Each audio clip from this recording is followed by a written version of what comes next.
So just going to check it in the group to make sure that the video has gone live okay.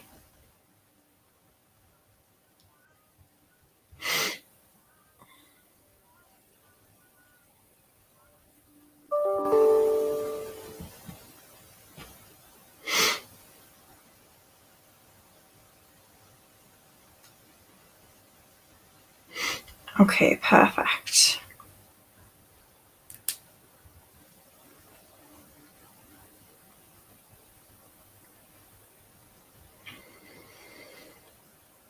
Okay, so welcome, and sorry we got a little bit delayed there joining everybody. We just had a bit of a technical malfunction again.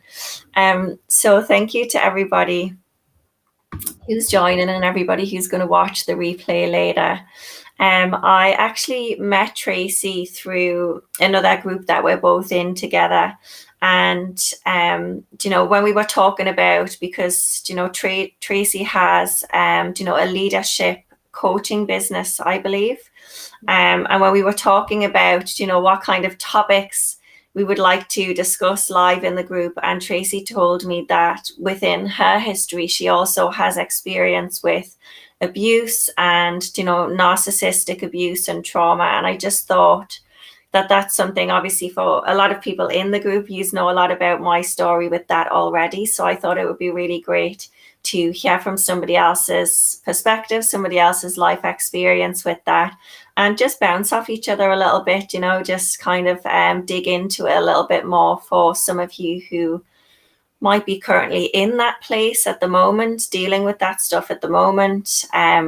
You might have managed to leave one of those situations and you might be just struggling or need support to overcome it. And sometimes just hearing other people's stories and experiences. I know that was a big thing for me in the past. So I'm really, really looking forward to sharing this with you today. So I'm going to pop Tracy on here and she can let you know a little bit about herself. Thanks. Hi, Tracy. Thanks a million for that lovely introduction. I suppose, first off, I would say I'm not an expert on domestic violence or narcissistic abuse. I only know my own experiences, I suppose. So, anything that I say is relating directly to my own experiences, and everybody's experiences are different. And I know that myself from speaking to lots of different women, especially over the years, who've been through similar circumstances. Every single circumstance is unique to that person, and what they go through and what their relationship was like and what they did to get out of it and to find themselves again. So I guess that's the first thing. But if my experience helps anyone, that's, even if it helps one person, that's a good enough reason for me to share it. I suppose this wouldn't be my normal comfort zone in talking about myself in this level of depth. Like I'm still, I would say that I'm still on my healing journey. It's been 14 years since I broke free from that relationship. So I would say that you never stop on your healing journey. You think you are, and then some new trigger, a new trauma comes up.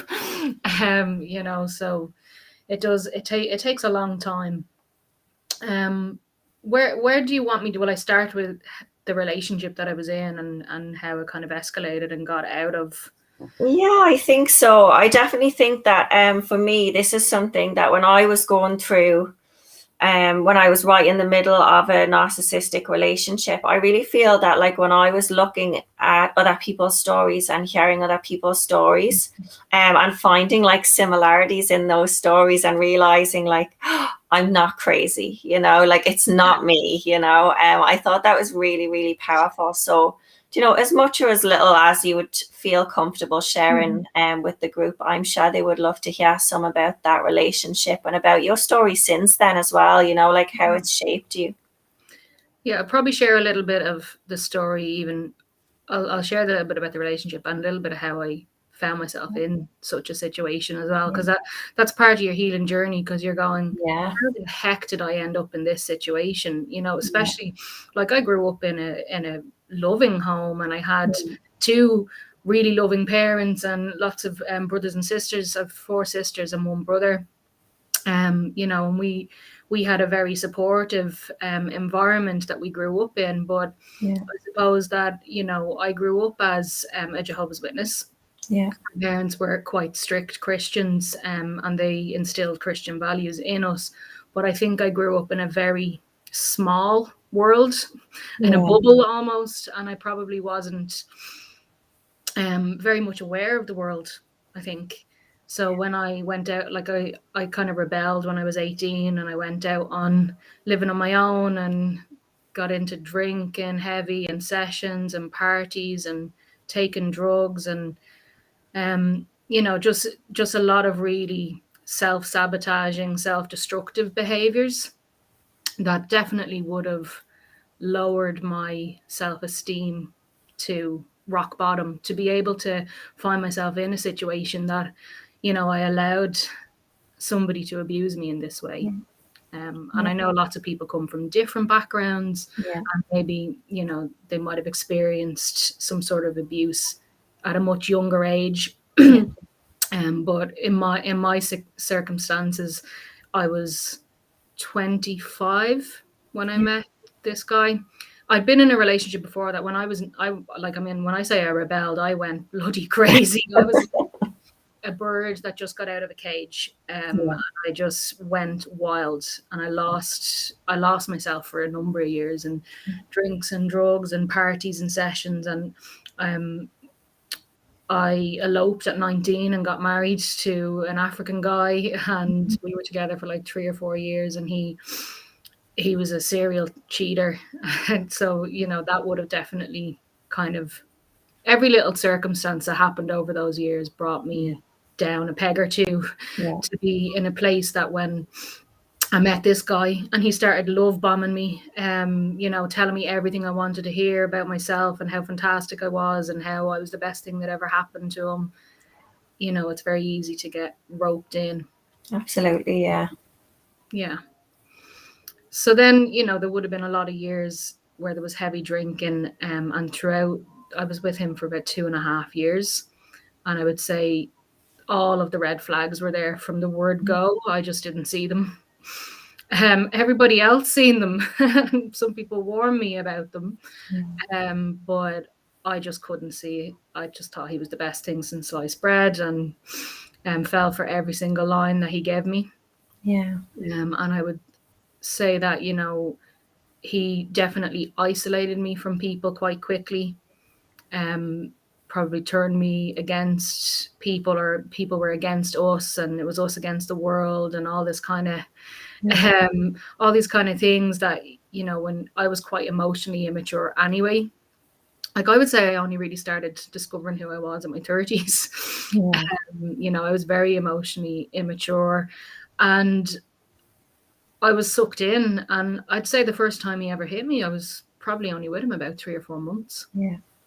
That's one thing about narcissistic relationships, is that often it just happens so fast, you know, and I think that's one of the reasons why we get so blindsided by it, because it just, you know, as you said, like, it was 3 months and you're already in this like really intense place.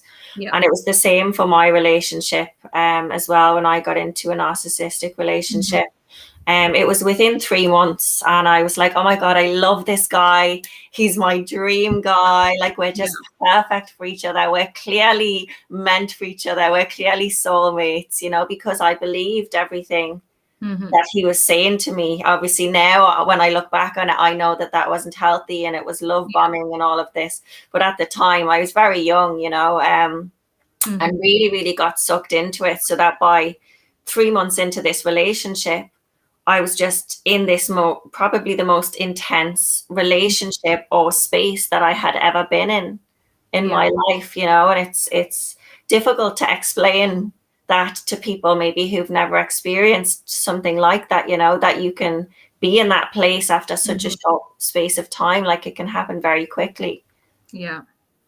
So fast. And I think especially if you are someone who maybe never really had anybody kind of showering you with this sort of love and affection and attention. Before, I would have been a very shy, like painfully shy, in all social situations when I was much younger.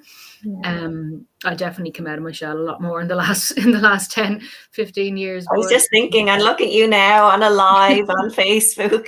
Yeah. Well, I mean, when I was a teen, even when I was a child and a teen, I was very introverted. I read a lot of books. I wasn't one for big gangs of friends or anything like that. I only ever had one or two friends. And probably because of the environment that I grew up in as well. Like, we didn't have, as my parents would put it, we didn't have bad associations. So we kept our associations to a very small circle of fellow Christians who were also Jehovah's Witnesses. Okay. And then when I left that place when I was 18, I hadn't got a clue about the world, because my parents moved us all down to the country when we were little kids, and it was just us and our Christian community, and really didn't have any friends outside of that. So it was a big change going out into the world and experience. It was like sensory overload, I suppose. So, and because I was so painfully shy, I reckon, when I think back over things, drinking and taking drugs was the only way that I could kind of really come out of my shell. And then obviously that was severely damaging cycle that I was going through, which then affected all of my relationships and allowed me to be in a position where I felt low enough to deserve getting a few punches off my boyfriend for going out on a night out, And the first time he hit me, he punched me in his sleep. When I went out with a friend. So I went out with a friend, we went clubbing, and we came home. I came home about 3 a.m. and got into bed, and he was asleep, and he rolled over and punched me in his sleep, which wasn't asleep at all, Wow. Yeah. So again, like, we had a blazing row there, but I all his apologies and begging and all this kind of stuff, and I believed him and stayed and waited for the next one, which looking back on it, it seems, when you're looking from the outside, because I've seen my sister was in an abusive relationship, and I remember when she was going through that and how I felt, and I wanted to shake her. I was like, come on, what are you doing with this guy? And I never thought that I would end up in that situation at all. Yeah, I think that's really as well, like, a key piece that I always want to get across to people is that, like I always thought, growing up, when you see maybe on the TV or, in people around you, like if they are in an abusive or a destructive relationship, and you always, of course, think to yourself, I would never let that happen to me. Why doesn't she just leave? Why doesn't she just walk away?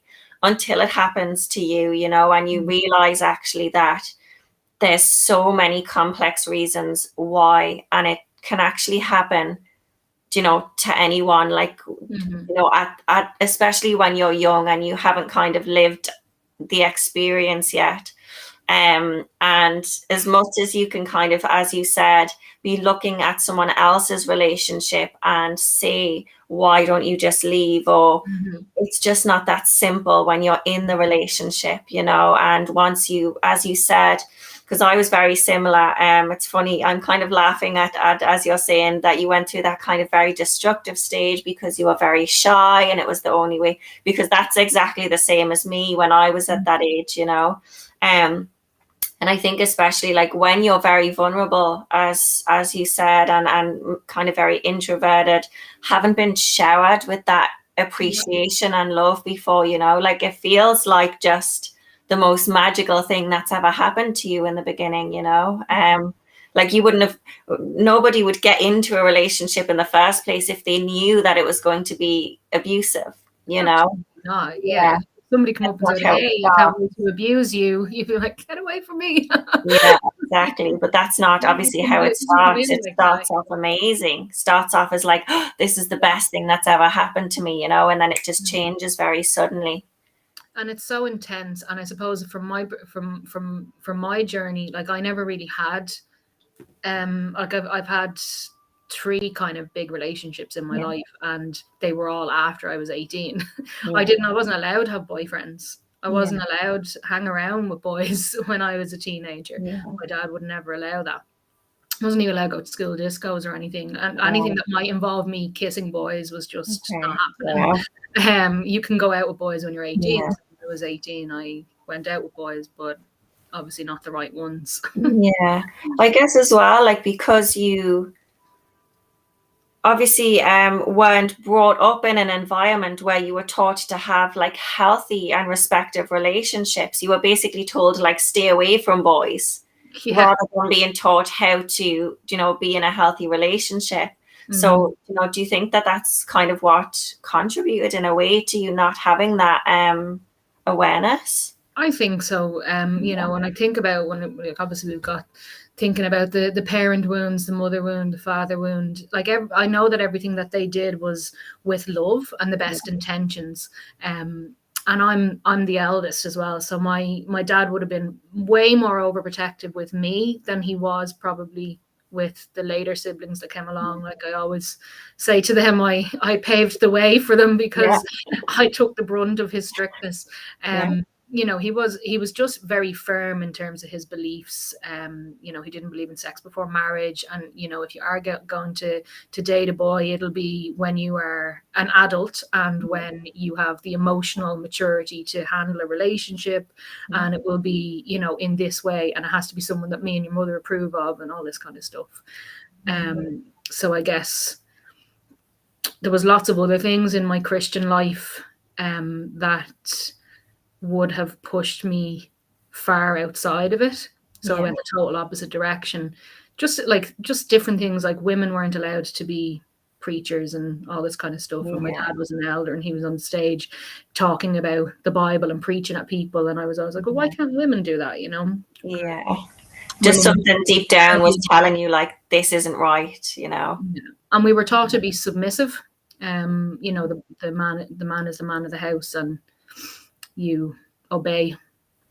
So I guess some of those belief systems were very instilled from a very young age, even though I consciously didn't believe in them. Somewhere in my subconscious, they were there, which allowed me to be in the position where you would take that shit off a man in the first place. Yeah, exactly. And I think as well, one thing that I want to point out to those who are listening is that, as you said, like, your parents did it from a place of love. Like everything they did was to protect you and from a place of love.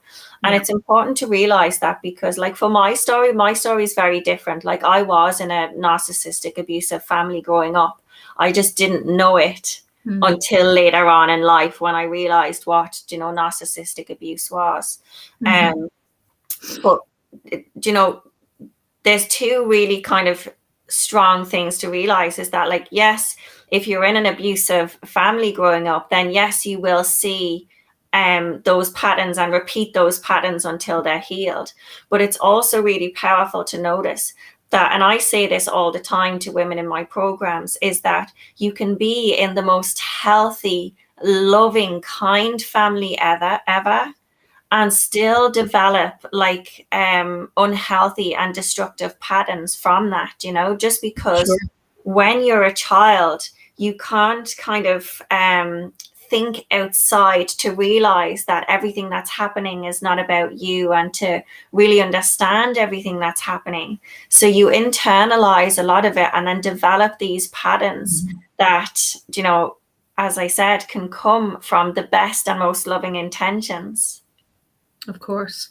Yeah. And there was lots of other things that would have happened in my life. Like my parents met when they were very young. My mom was only 12 when she fell for my dad first, and he was 15, and they actually had a child out of wedlock when they were young, and the child was given up for adoption, which I only found out when I was actually in my early 20s. I was 21, I think, when I found out, and I was 23 when I met her for the first time. Wow. So finding out that I had an older sister when I was the eldest, the firstborn, the love of my dad's life, it kind of shook me a lot and made me feel like my whole life was a lie. Yeah, of course. Especially like what in your 20s, finding out something like that. I just can't imagine, Yeah. And it makes you question a lot of stuff. And you're like, what else did they lie about? Yeah, that's what I would be thinking straight away. I'd be like, oh God, what else have they not told me? But we did, like, I mean, like you said, I did have a loving family, and I know that they had their reasons for doing what they did, and they were very young when this happened. Yeah. And then the longer something stays a secret, the harder it is for it to come out. So, you know, it kind of just came out when my sister was pregnant on her first child, and my mum was kind of trying to help her get through some difficult stuff. So that sort of stuff, you know, this very restrictive, limited beliefs around religion, just growing up in a bubble and not having ever really experienced the world or been in a place to make these mistakes, to dip your toe in the water with relationships and to fall and fail and get back up again and build that resilience, would have definitely influenced the path that I was on. Absolutely. It's interesting because I actually did an interview a few months back with a psychologist over in America, and she, you know, deals specifically with narcissistic abuse and with abuse. And she was saying to me that, you know, children who have grown up in abusive families, the patterns and the outcomes and the behaviors are very similar, and the whole experience is actually very similar to children who have been brought up in like high control religions. Wow. Yeah. Which, you know, it was interesting when she said that, because I had never kind of thought of it like that before. But there's actually a lot of women who I end up working with who have came from very high control religions, and like yourself, they've then gone on into these patterns of, you know, abusive relationships, or, you know, very deep like self-worth, self-hate, a lot of shame, you know, and almost as if they're having to kind of just rebuild their entire life, because as you said, it was like when you came out of it, it was just a totally different world to what you knew. Yeah, and she was saying that the outcomes and stuff are very, very similar, which is really interesting. Yeah, well, like, I guess, you know, the whole, like I work in leadership, right? So I work in corporate leadership, and I have worked in environments where people were micromanaged. Their breaks times, their arrival times, their leave times, how many calls they take, etc., etc., etc. And I seen that modeled, and then I also then grew into leadership and started modeling some different behaviors that were more trusting, empowering, and, you know, letting people be free, be flexible, to kind of pick their own times, to, you know, just give them guidelines rather than rules. And you just know straight away that those people are going to do way better. And I've experienced both worlds in corporate, and it makes such a difference to people's lives when they feel like they have freedom, they have more connection, they're more engaged. So from that perspective, I could totally understand how that would be a thing. It's funny that you say our stories are actually, and for anyone listening, like, you know, I didn't know a lot about Tracy before this call, so a lot of what I'm hearing is for the first time as well.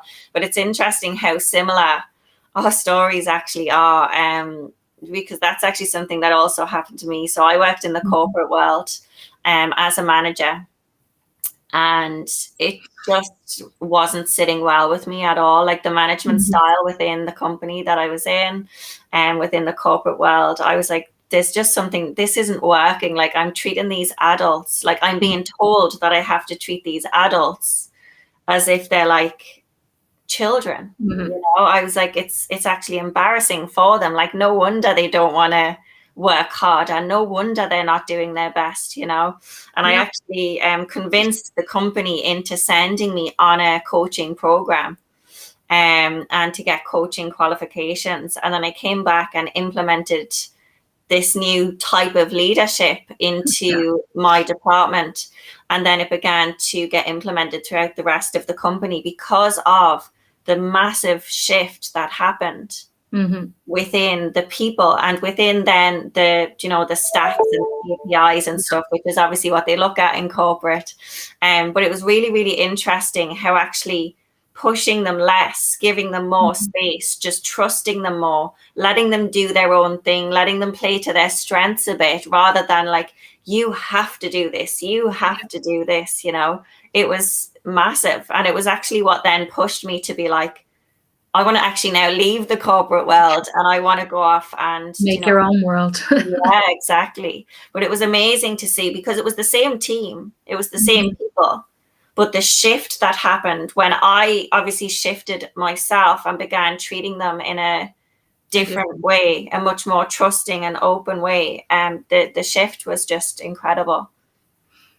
For everyone, because I seen that the very strict, rigid systems, and I became a leader in that environment. And, you know, I lived that and I modeled it because that's what I seen modeled. And I guess it never really set with me. I didn't feel aligned to it. I didn't enjoy it. So I changed it. And when people did really well on my team, and they were always, oh, everyone on your team always performs really well, and they're all hitting their KPIs, and everyone's growing, and they're all becoming team leaders and managers themselves. I was like, that's because I believe in them, I trust them, and I give them the freedom to do what they think is right, rather than give them a really rigid set of rules that they have to obey without any understanding of why they have to obey them. And I guess that probably came from living a life of very strict, rigid rules. Like, I value my freedom so much now. And that's why I've left the corporate world. You know, it's why I've left the corporate world to kind of figure out my own path. But I do still believe that, you know, I can make a difference in corporations. So that's why I'm doing corporate leadership and programs as well, because I want to change the mindset of leaders, because there's still so much of that old rigid. Like my sister was telling me about, she works in a hospital, and the cleaners have to thumbprint in, and they're not allowed to thumbprint in before their start time. They have to clock in exactly on time, and then they have to stay back. If they stay back like if they start 15 minutes late, they get docked like an hour out of their wages. But if they stay back 15 minutes late, they won't get any extra money. And the same for their breaks. They have to thumbprint in and out. I was like, my God, this is... There's just no fix there at all, is there? Yeah, I just didn't think that still happened. It's interesting because so my partner, Stewie, he's still within the corporate environment, in the corporate world. And his parents would be a lot older than my parents. So, you know, a bit more like old-fashioned views and stuff, which he's been brought up with and that have been kind of instilled into him.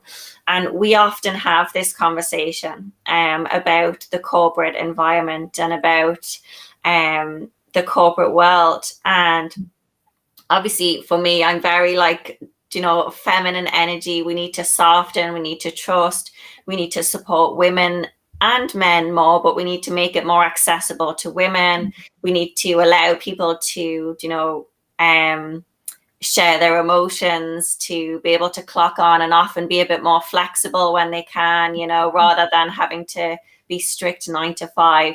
And it's funny because we get into this conversation a lot and we both have like very opposing views on this. And he's like, it just wouldn't work, you know?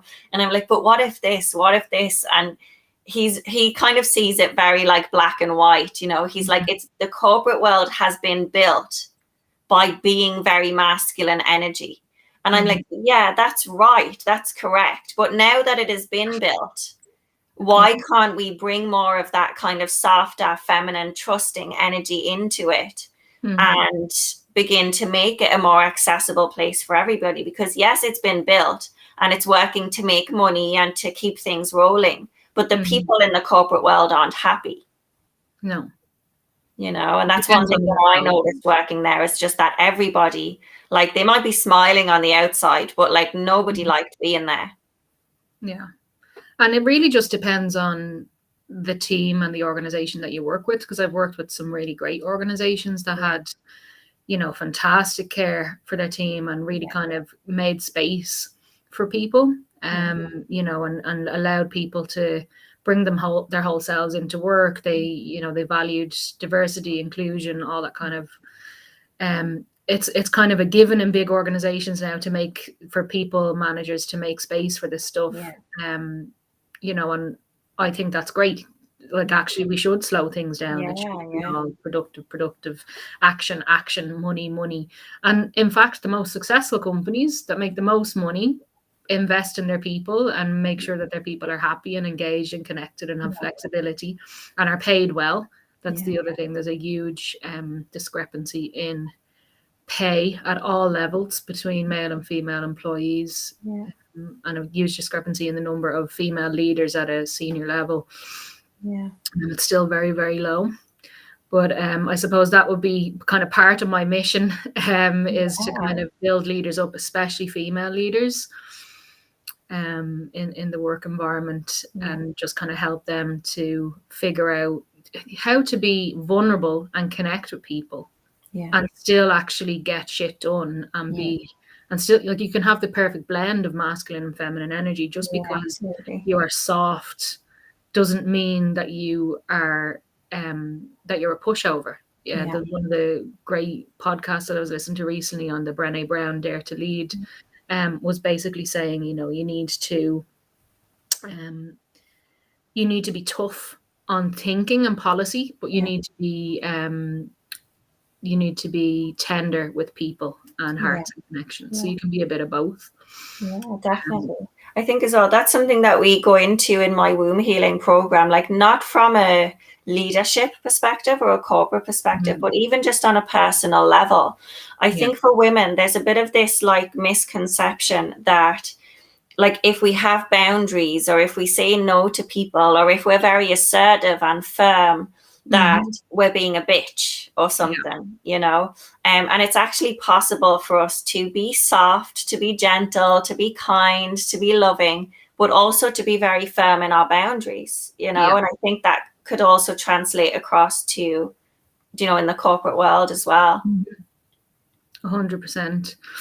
Yeah, it's one of the things that I work very closely with people on in leadership coaching is, you know, when they suffer with overwhelm and they're running around on the hamster wheel and getting nowhere fast, and they're just busy and don't have any time for themselves. You're like, you're just being busy. You're just busy being busy. You're not actually focused on the right things. And you're saying yes to too many things that actually aren't your work. They're not your responsibility. You need to think about what is your responsibility. And you need to put some very firm boundaries in place with everyone in the organization, the people on your team, the people you report to, other stakeholders. But everything that I know about corporate leadership applies to life as well. Absolutely. Like even when you were saying that, you know, about all of these things that you're saying yes to, you know, like straight away, like that's something that, especially for women who have suffered from like abuse or trauma, which is obviously what we were talking about, like they often feel this need to just say yes to people please, to do everything for everybody else, but at a detriment to themselves. You know, they leave themselves resentful, burned out, tired, feeling like all of their relationships are one-sided. And it's a massive part, which I don't know if you feel the same, but probably one of the biggest parts of my healing journeys was like learning to be firm in those boundaries and to recognize like what I was taking on that wasn't my responsibility and almost give that back. 100%. And I've been like, I mean, and this kind of probably segues nicely into, you know, how do you actually heal from that, and how do you put those steps in place and those protections in place for yourself? And I suppose when I think about like going right back to the relationship that I was in, you know, we broke up and got back together multiple times, but the last time was, he actually nearly killed me. I had his footprint on my forehead, two black eyes, a broken nose, bruising all around my face. Like he actually stamped on my head. So that was kind of, well, he ran away. So that was the end of that. He ran away because he knew if he didn't run away, my father, my brother, or my cousin would bloody kill him. So he knew he'd gone too far that time. So he left the county and went up north. But, you know, from that point, I went home, I moved back in with my parents, and I just started to really go inwards, like write, journal a lot.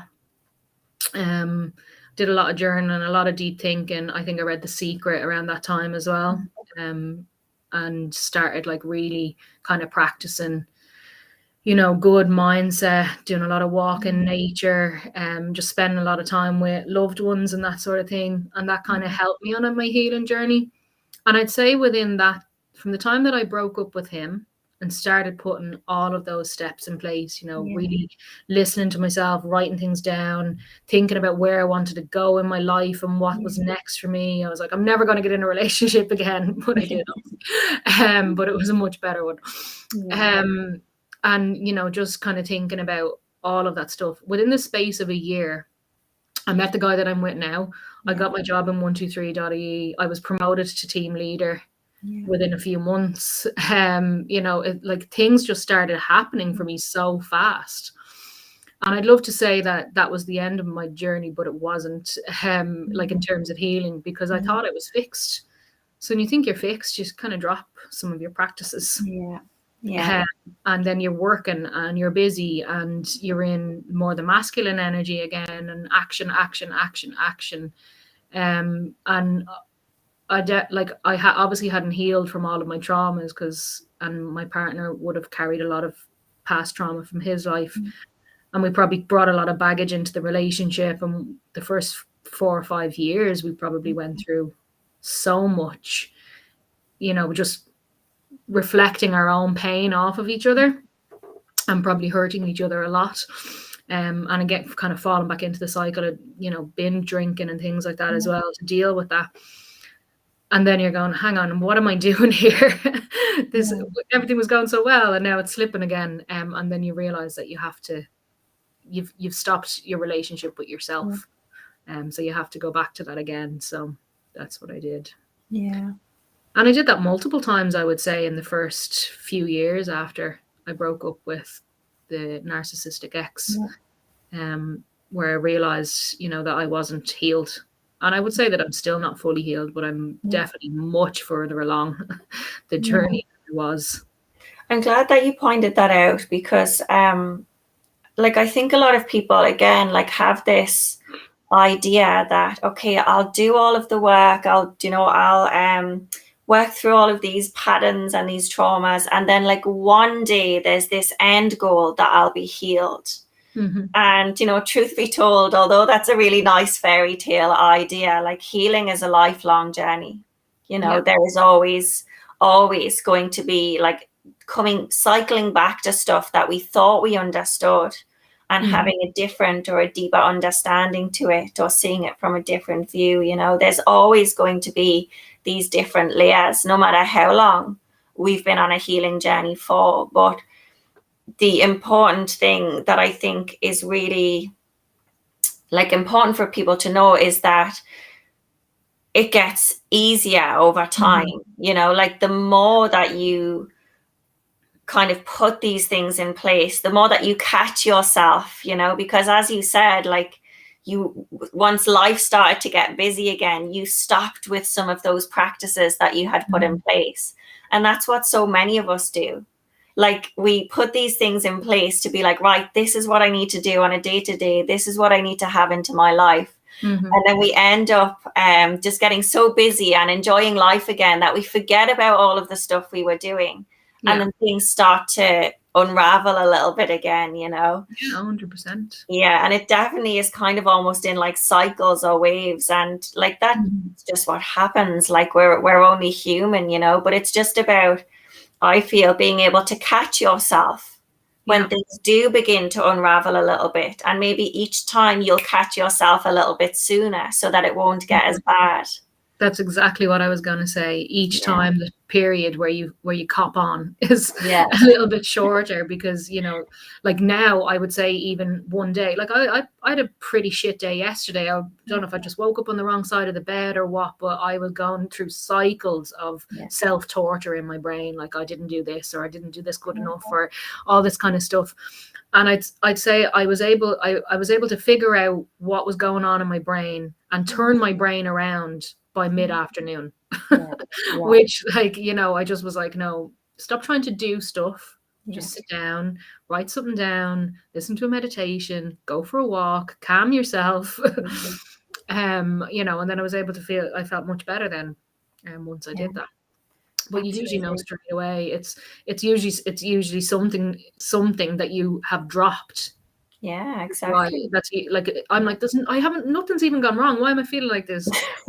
Maybe some of the practices that you're doing every single day I wasn't sleeping as well that week. I didn't get up as early as I usually do. I didn't do my meditation straight away when I got up. I wasn't eating as well, which probably contributed to the sleep. You know, when you start jotting it all down, you're going, I love that as well, because it's something I do myself. And like, when you're explaining that to me, like, it just totally tells me that, like, you are taking ownership of the situation. Whereas previously, maybe, you know, 10 years ago or before your abusive relationship, if things were starting to unravel or you were feeling a bit bad or a negative mindset, for me personally, I would be very, like, previously in a bit of a victim mentality of like, oh, why am I feeling like this? Like, I just feel like shit and there's nothing I can do about it, kind of thing.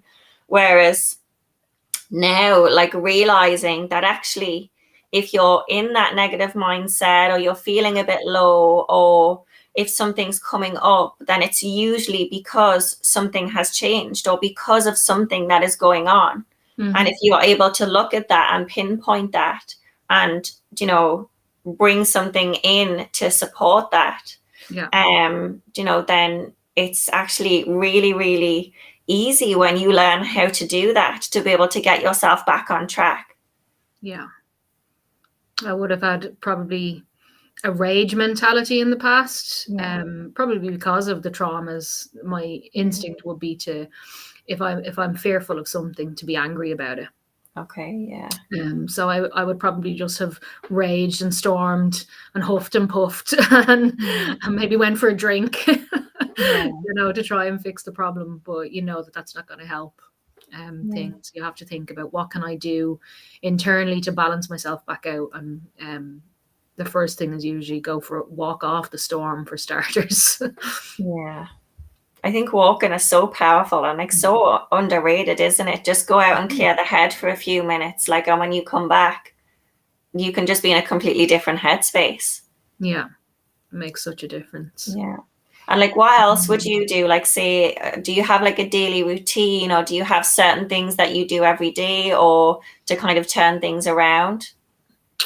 Yeah, so when I'm in a good routine and I'm following what I'm supposed to be doing, I would be doing like affirmations, gratitude. I always journal in the morning times. I usually journal in the morning, the affirmations and gratitudes. And then I would do a meditation, and I usually go for a walk, and then I make sure that I have a nice breakfast. I think if you start your breakfast off with like nice fruits or natural yogurt and stuff like that, like, people don't realize how important food is to your mental health and your vibrational energy. Like, if you're eating like a lot of bread, heavy carbs and stuff like that, you're just going to feel sluggish. And I know, like, I know this because I'm an experiential learner. I always say I have to go through all of the pain and suffering to actually realize what the pain and suffering is. So, you know, I would definitely have had disordered eating habits and binge eating and eating lots of junk food and living on takeaways. When you're busy, you don't have time to cook and all this kind of crap. So food would be a big one. I know if my food slips into I'm ordering a takeaway, or I'm just eating like 4 slices of toast instead of actually making a meal, I know straight away there's something wrong with me. Something's going on. I make like I'd always have water the minute I wake up, and before I go to sleep, and multiple times throughout the day. It's if I feel kind of anxious or ungrounded, I usually find I'm probably dehydrated. First, which is funny. It's like I would never have thought water when I feel stressed. You know, but it actually does calm you down and balances out your nervous system. I think as well, like, one thing that is always really powerful for me is actually making sure that I do eat. So for me, I notice that, like, when I'm starting to get busy or feeling a bit stressed or something like that, I don't start eating crap. I just forget to eat. Like I have to be reminded to eat, you know, and that's one of my kind of red flags of like, right, you need to slow down and you need to take a bit of time to go kind of inwards and reset a little bit, yeah, because that's one of the big indicators for me is that I begin to just like, it'll get to like 4 o'clock in the afternoon and I'll be like, oh, I haven't even eaten anything. You know, which is obviously not good. And then I'll start to feel a bit sick, and then I'll be like, oh, now I don't want to eat anything because I feel sick. And I'll go like I would go previously, like just long periods of time without even eating, without even realizing. So that was actually like a big part of my self-care when I was healing from abusive relationships, was actually scheduling myself alarms throughout the day to make sure that I was like eating at meal times. Even just something small. It's just it's more about conscious eating, I think. I think a lot of people, you know, and look, I'm not a nutritionist or an expert. I was once a Slim and World consultant for a year and a half, but it's just about conscious eating. It's bringing awareness to your eating habits, and you know, even if like some people, whatever your appetite is, eat for your appetite. Some people only need 2 meals a day. Some people need 4. Some people need little and often. Some like a bigger plate. It just depends on, you know, that's all around intuitive eating and stuff like that. But if you're running on empty all day long, like unless you're somebody who does like, you know, conscious fasting, you know, some people do like a 16-8 or something like that. That's not going to be good for you because you will start to feel a bit sick.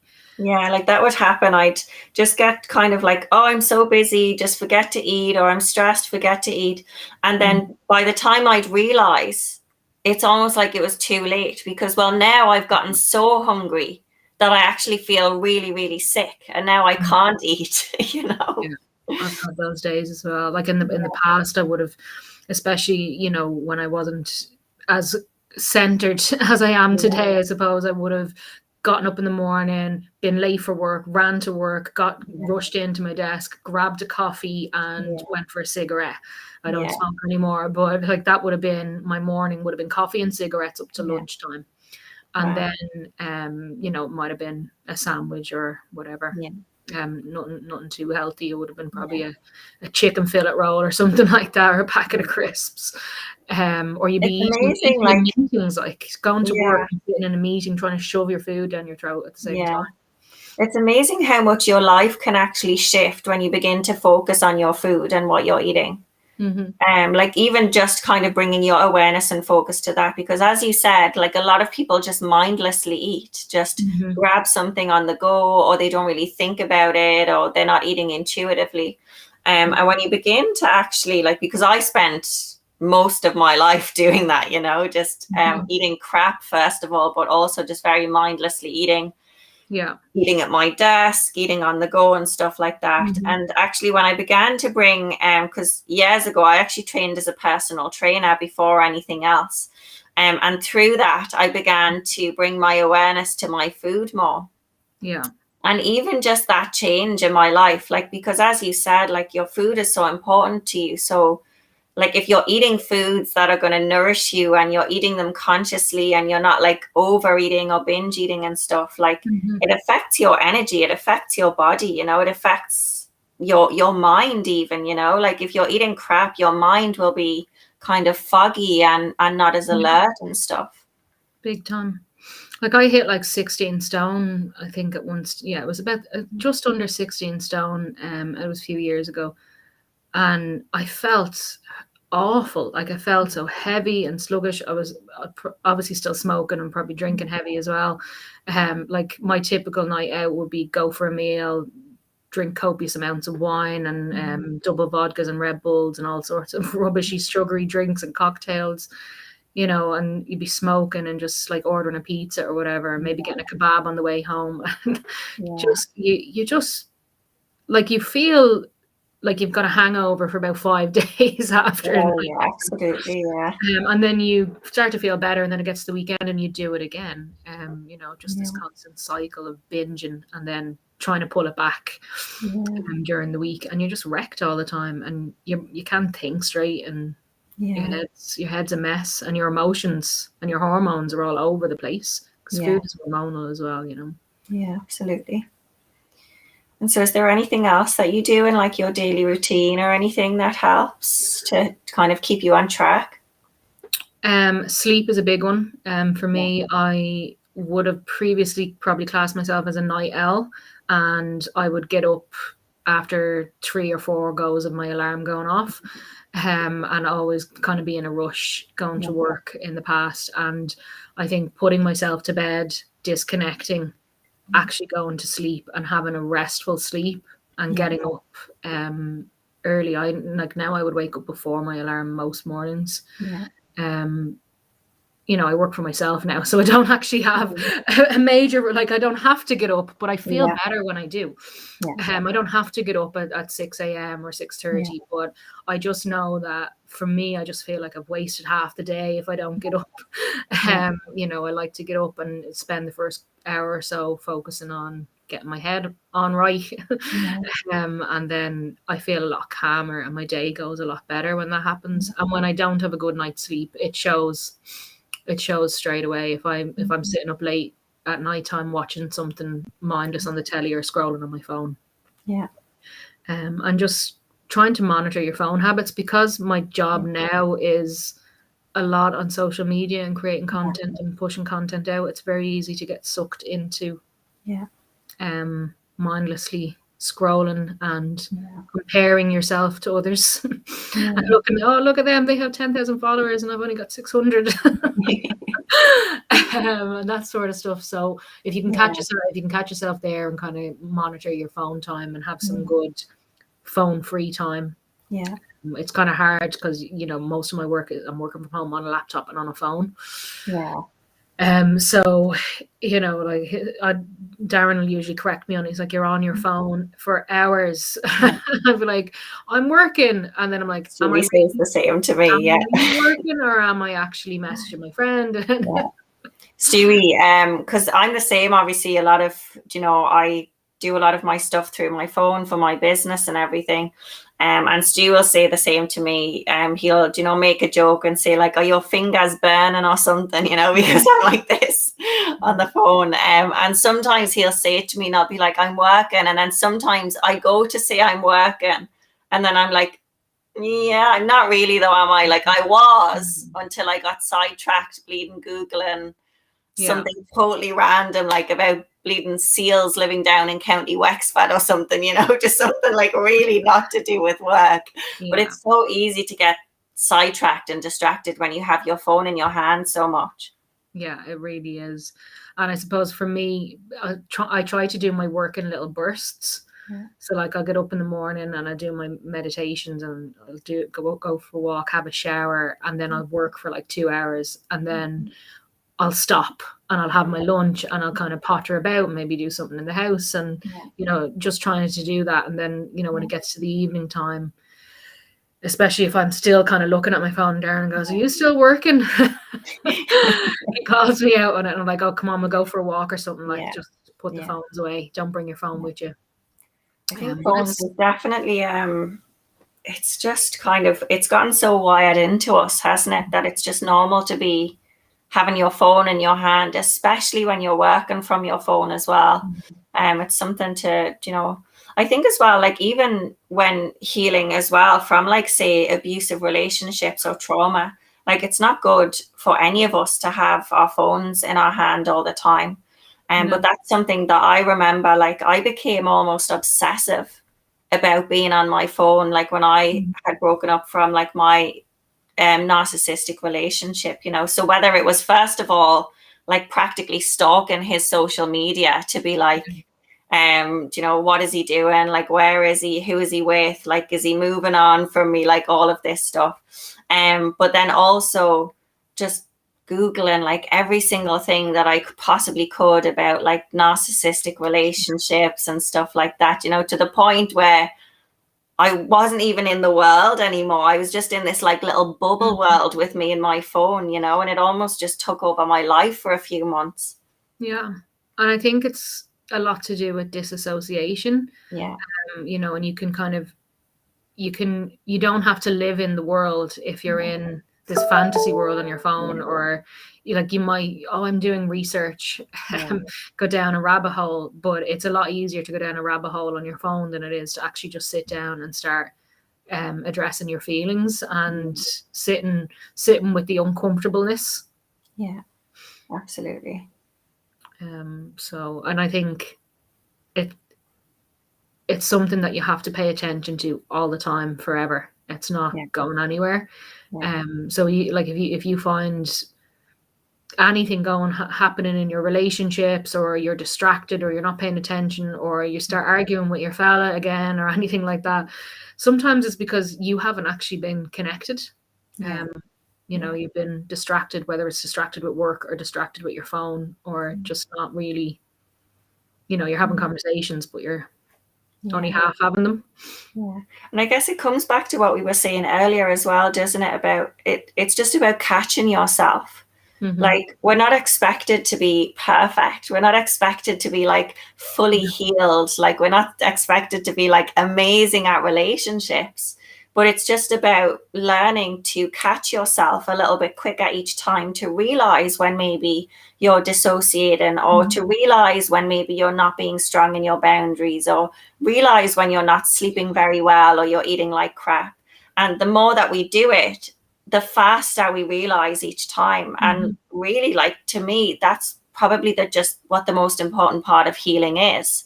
Because there's all of these different components and ways and methods and things that we can do to heal. But if we're not even conscious of what we're doing, then we can't put those things in place. So it's just about catching ourselves that little bit faster. That's it. Yeah. It's just about creating more consciousness. Yeah, absolutely. So thank you so much, Tracy. That was, so interesting. And especially because, I knew that you were in leadership, but getting into that conversation in the middle as well about, the corporate, that was really interesting to me, because it's something that I actually talk about a lot, more in my personal life rather than on my social media, because of my own history as well. So it was really interesting to bring that in there. I think everyone has a job. So, I mean, everyone has worked somewhere before. So it's always relatable when you talk about the different kind of environments that people work in, and how you can, I think everyone has a responsibility to make the environment better as well. Like, if you're in the workplace and you're sitting there and you're going, I hate my job and la, la, la, it's like, well, what are you doing about it? Everybody, this is a community. Everybody in this place is responsible for making this place a good place. So if it's not a good place, you kind of have to look to yourselves as well. And it is like, it's so amazing to see. And it's so amazing to see, because I definitely think the world is moving more in that direction. Like, as you said, there's a lot of the bigger companies out there now who they really do like value the employee and make space for them in their lives and stuff. And I definitely see more and more kind of conscious companies almost, where they're bringing more of like coaching in rather than like top-down leadership. And it's just interesting, because I do see more of it. There definitely needs to be so much more of it. Like, we're a long way off, but it's amazing to see that things are moving in that direction. Yeah, there's so many industries that are a good bit behind. I think retail in particular, a lot of kind of customer facing industries like hospitality and that, restaurants, the pressure, it's such a pressure cooker environment. It's kind of hard to make space for people, but the companies that will do well, I mean, you can see people are not taking jobs in retail and hospitality. They're all short staffed. They can't get people to work there, because people have decided, since everything that's happened in the last 18 months, that they want a more fulfilling, flexible, caring, compassionate employer. And it's actually an employee's world at the moment. So if there's people on this that are looking for a job, you look for something that actually aligns with your values, and you're interviewing them just as much as they're interviewing you. Ask them about their culture, and are they invested in people, and what do they do to make sure that people are on growth and personal development plans and all that kind of stuff. Because if they're not doing that, it's not that's not the future of work anyway. Certainly not. Definitely. Like all the big places like Google, TikTok, Even like insurance companies, the Facebooks, like they're all here, and they treat their staff pretty well. Yeah. So they're the kind of places you want to be working, where you have the Absolutely, flexibility. Yeah. Well, thank you so much for sharing, Tracy. It was really nice to have you on, and hopefully we'll get to chat again soon. No problem. It's been a pleasure. It's a very different conversation, but an interesting one. Yeah, it's definitely different, I know, from what you're used to speaking to, but you know, so interesting. And I know that a lot of the women in the group will really, really resonate with a lot of what you said, because I did, you know, I resonated with so much of what you said. And a lot of the women in the group who've been through very similar experiences, whether, you know, living in the corporate world, or, you know, what we talked about those abusive relationships and patterns. You know, I know that they'll get so much value from that conversation. So thank you for, you know, being vulnerable with us, because as you said, it's not something you usually talk with. So thank you so much. Thanks for having me. Thank you so much. Talk Bye. to you soon. Bye-bye.